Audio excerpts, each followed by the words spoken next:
네, 뭐라고요? 미국 에이브람스 독일의 레오파르트 전차가 아니라 한국산이라고요? 한국의 K2 표전차요.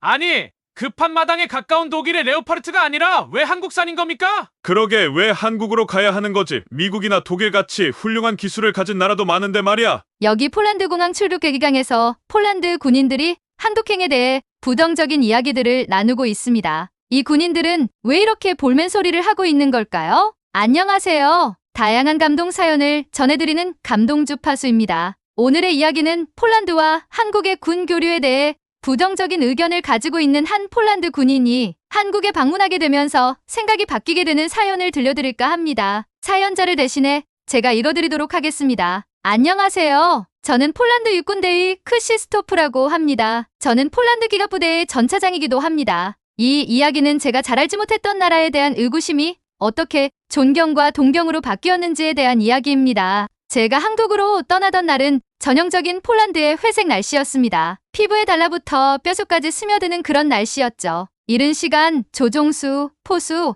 탄약수 그리고 이들을 이끌 전차장으로 선발된 저를 포함한 여러 대원이 공항에 모였습니다. 우크라이나 러시아 전쟁이 발발하고 나서 우크라이나를 지원하기 위해 내 조국 폴란드 전차들의 상당수가 우크라이나에 보내졌습니다. 그 여파로 폴란드에는 어쩔 수 없이 전력 공백이 발생했죠. 사실 전 이 기회에 미국의 에이브람스 전차나 독일의 레오파르트 같은 널리 알려지고 유명한 전차를 계약해 우리 폴란드의 국방력을 한층 더 끌어올리길 내심 기대했습니다. 하지만 폴란드 정부의 결정은 제 예상과는 전혀 다른 대한민국의 K2 흑표 전차였어요. 정말이지 마른 하늘에 날벼락 같은 계약 소식이었습니다. 아니 대체 왜? 국제 방산의 주류도 아닌데 갑자기 머나먼 아시아의 한국에서 생산한 전차라니요? 너무나 어이가 없었습니다. 그때까지만 해도 많은 폴란드 사람들에게 한국은 한국전쟁에서 유엔군의 도움이 없이는 승리할 수도 없었던 그런 국방력이 약한 국가로 인식되어 있었거든요. 그래도 군인의 신분인 이상 명령엔 무조건 복종해야 하는 법. 한국과의 교류를 위해 한국행 비행기에 몸을 싣었습니다. 비행기 안에선 우리의 기술이 구식이 될 정도로 발전한 나라에 가는 걸까? 아니면 정치인들의 셈법만 들어가 국가안보 따윈 고려되지 않은 형식적인 외교에 불과한 것은 아닐까? 와 같은 부정적인 생각들이 많아졌습니다. 인접국가에서 국가의 존망을 걸고 전쟁이 벌어지고 있는데 국가의 안보 따윈 안중에도 없는 정치인들이 너무 안일하게 결정을 한 건 아닐까 하고 우려되는 마음이 컸습니다. 하지만 이내 한국 군사 교류 프로그램에 선정된 우리는 조국 폴란드와 폴란드 기갑부대를 대표하는 사람들임을 깨닫고 많은 의구심과 생각이 들더라도 일단 군인의 본분을 잊지 않고 정신을 바짝 차려 빈틈없이 완벽한 폴란드 군인의 모습을 보여주겠다고 다짐했습니다. 그리고 한국군을 잘 관찰하고 배울 점이 있으면 배워야겠다고 생각했습니다. 인천공항에 착륙하는 순간 인천공항의 수준과 첨단 기술의 다이나믹한 매력이 눈을 사로잡았습니다. 깔끔한 제복과 유창한 영어 실력으로 의사소통의 간극을 메워주는 한국인 직원들이 저희를 맞이했어요. 수많은 관광객들로 인한 혼란은 자칫 저희의 계획에 차질을 발생시킬 수 있었지만 수많은 인파에도 한국군들은 흔들리지 않고 차분하고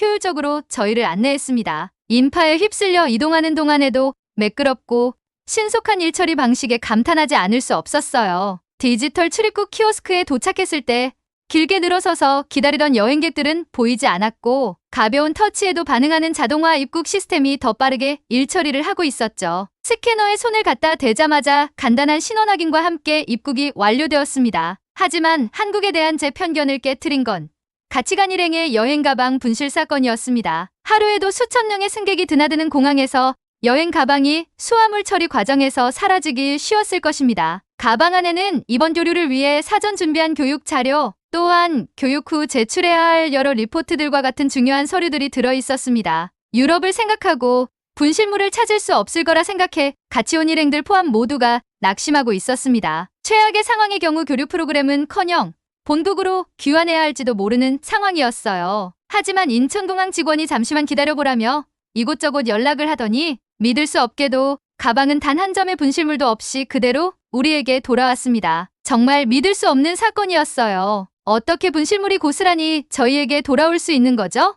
유럽이라면 상상도 할 수 없는 일입니다. 이 사건을 통해 한국에 대해 부정적으로 보던 제 시각은 달라지기 시작했어요. 한국에서의 첫 일정은 한국 기계화 부대 관계자들을 만나는 것이었습니다. 부대로 가는 길은 순조로웠고 높은 빌딩을 비롯해 수많은 교량을 보면서 한국의 인프라가 얼마나 잘 갖춰져 있는지 알 수 있었습니다. 도착한 기계화 부대는 그 자체로 인상적이었고 한국 육군의 능력을 볼 수 있었습니다. 주차구에 잘 정비된 K2 흑표 전차들은 독일의 레오파드 전차만 생각하던 우리 폴란드 군인들의 눈길을 사로잡았습니다. 정말로 위풍당당하더군요. 한국군은 군격식과 오랜 전후의 따뜻함이 공존하는 모습으로 저희를 맞이했습니다. 우리는 기계화 부대의 전술토론과 실제 기동훈련이 혼합된 그날의 일정에 대한 사전 브리핑을 받았죠. 그들의 영어 실력은 완벽하지는 않았지만 의사소통을 위한 노력과 유창함은 칭찬할 만했고 시간을 내어 한국어를 조금이라도 배웠으면 좋았을 것 같다는 생각을 잠시 했습니다. 한국군과 본격적으로 K2 표전차를 이용한 기동훈련을 실시하자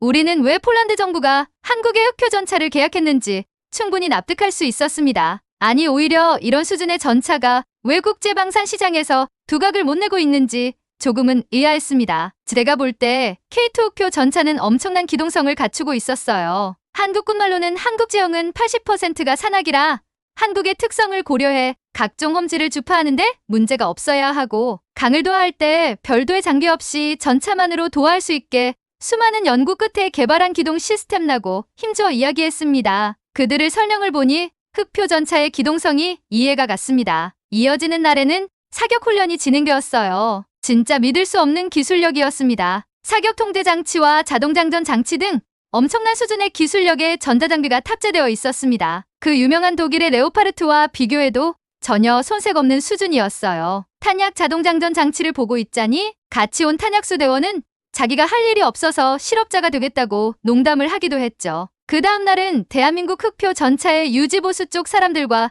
미팅을 진행했습니다. 주차구에 질서정연하게 도열된 흑표 전차들을 꼼꼼하게 점검하는 모습을 보면서 한국의 기술력과 국방력에 다시금 감탄할 수밖에 없었어요. 한국전쟁 때 무방비하게 밀려 부산까지 쭉 밀린 그 한국군이 맞는지 의심스러웠습니다. 이 거대한 주차구의 위풍당당한 위용을 과시하는 흑표 전차는 북한뿐만 아니라 그 어떤 적들과 싸워도 이길 수 있을 것 같다는 자신감을 갖기에 충분해 보였습니다. 어느 순간 제 마음엔 이 흑표 전차와 함께 폴란드 영토를 수호하는 제 모습을 상상하기도 했어요. 기갑부대의 일정을 끝마치고 다음 날 우리는 과학화 훈련을 참관하러 갔습니다. 전 처음에 과학화 훈련이라길래 흔히들 컴퓨터로 모의 전쟁 게임을 시뮬레이션해보는 워게임인 줄 알았어요. 하지만 한국 군인들은 웃으며 일종의 워게임이긴 한데 그것보다 더욱 진짜 같을 거라고 이야기했죠. 그래서 전 그럼 그냥 그래픽이 2D가 아닌 3D로 발전된 워게임인가? 하고 생각했습니다. 하지만 과학화 훈련장에 도착한 저와 폴란드 대원들은 깜짝 놀라 뒤로 자빠질 뻔했어요. 과학화 훈련장은 실제 부대원들에게 각종 첨단 장비를 장착해서 실제 전투를 진행하는 진짜 배틀게임이었죠. 전 진짜 입에서 욕이 나올 정도로 문화 충격을 받았습니다. 각종 소총, 전차, 헬기, 자주포, 박격포 등 모든 장비에 센서를 부착해서 해당 화기와 군인들이 어떻게 움직이는지 그리고 실제 표적에 명중을 했는지 오발 사격인지부터 해서 모든 것이 실시간으로 모든 데이터들이 과학화 훈련 통제실로 전송이 되고 있는 거 아니겠어요? 정말 미쳤다는 이야기밖에 안 나왔습니다. 그리고 과학화 훈련에서 사망을 하게 되면 사망자 처리백에 사망자 처리까지 훈련하더라고요. 이는 단순히 전방의 전투부대 훈련만 신경 쓴다는 게 아니라 후방의 전투 지원 부대까지 통합적으로 훈련한다는 이야기였죠. 심지어 KCTC 내항군들은 훈련에 참여한 사단이나 부대가 맞닥뜨리게 될 북한 부대의 전략을 참고해 마치 해당 북한 부대처럼 움직였습니다. 정말 미친 훈련 수준입니다. 정말 한국군은 미쳤어요. KCTC 과학화 훈련을 참관한 시점부터 우리 폴란드 군인들의 한국 국방력에 대한 의심은 경외와 존경으로 바뀌었습니다. 사실 흑표전차 시범만으로도 이미 충분했지만 그 흑표전차까지 대동해 실시하는 과학화 훈련은 그야말로 백미 중의 백미였어요. 훈련이 끝나고 갖은 식사 자리에서 오늘 실시한 과학화 훈련과 흑표 전차에 대한 이야기를 나누었죠. 어떻게 이런 기술을 가지고 있는지 입에 침이 마를 정도로 칭찬만 한 것 같습니다. 과학화 훈련 참관 이후 우리는 K2 흑표 전차의 사격 통제 장치와 자동장전 장치 같은 새로운 전자제어 시스템을 교육받았습니다. 그날 저녁 저는 폴란드가 흑표 전차 구매를 잘했다는 결론을 내렸습니다. 레오파르트와 성능적으로 큰 차이가 없는데 가격 면에서는 엄청난 메리트가 있다는 것도 알게 되었고요. 앞으로 내 조국 폴란드의 국방력이 더욱 강력해질 날들을 생각하며 마음이 들떴습니다. 저는 이제서야 이 교류의 진정한 목적을 이해하기 시작했습니다. 저 크시토프는 영광스럽게도 폴란드에 들어올 흑표 전차를 지휘할 제1호의 폴란드 흑표 전차장인 것이었습니다. 폴란드 공항에서부터의 회의감과 의심은 온데간데 없어지고 이 흑표 전차가 폴란드에 어서 도착할 날만을 기다리게 되었습니다. 풍전등화와 같은 현 시국에서 한국의 기술력과 첨단 장비로 무장된 K2 흑표 전차는 내 조국 폴란드를 비롯해 유럽 자유진영 국가의 안보를 한층 더 든든하게 수호해줄 것이라 믿어 의심치 않아요. 그리고 개전 초기 한국전쟁의 이미지 때문에 얕보았던 한국 군인들에게도 사과를 드립니다. 무엇이 제일 필요하냐는 메가더 장군의 질문에 오직 필요한 건 탄약이라고 대답한 선배 한국 군인의 모습에서 이들은 언제든 자국을 위해 분연히 일어날 수 있는 사람들이구나. 그렇기에 이런 강한 국방력을 구축할 수 있었다는 걸 깨달을 수 있었습니다. 뿐만 아니라 세계 유일의 휴전 상태 국가로서 언제든 조국 수호를 위해 준비되어 있는 한국인들에게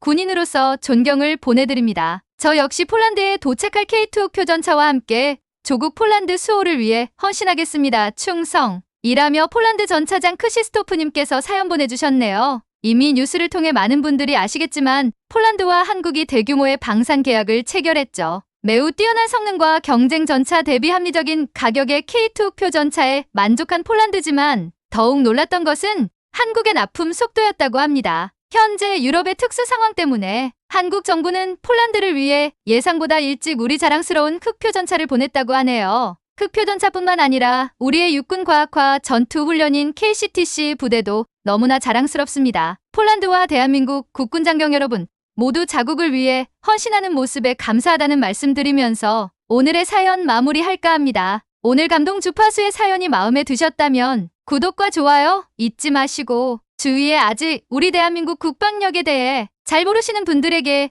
이 영상을 공유해보시는 건 어떨까요? 긴 영상 끝까지 시청해주셔서 감사합니다. 감동 주파수였습니다.